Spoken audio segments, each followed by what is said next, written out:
کیونکہ آدمی تو کیا ابھی آدم نہ تھا اور آلین تھے. لیکن یہ ہے آیت قرآن کی.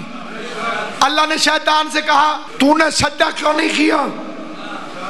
استکبرت، تو تکبر کرتا ہے. ام کنت من العالین، کیا تو عالین میں سے ہے؟ اللہ نے کہا تو جو آدم کو سجدہ نہیں کر رہا، کیا تو عالین میں سے ہے؟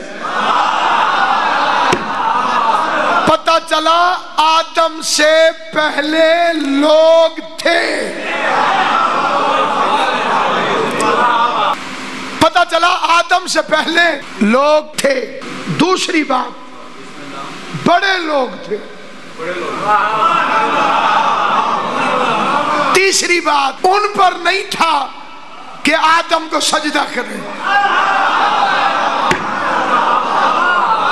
اب مجھے نہیں پتا کہ کس کس اندر اور باہر کے بے غیرت یہ فتویٰ دیا ہے کہ علی نے فلاں کی بیعت کر لی تھی. میں تو قرآن سامنے رکھ کے پوچھنا چاہتا ہوں، جو علی آدم کے سامنے سجدہ نہیں کرتا، وہ آدم کے نالائق بیٹے کی بیعت کیسے کرتا؟ یہ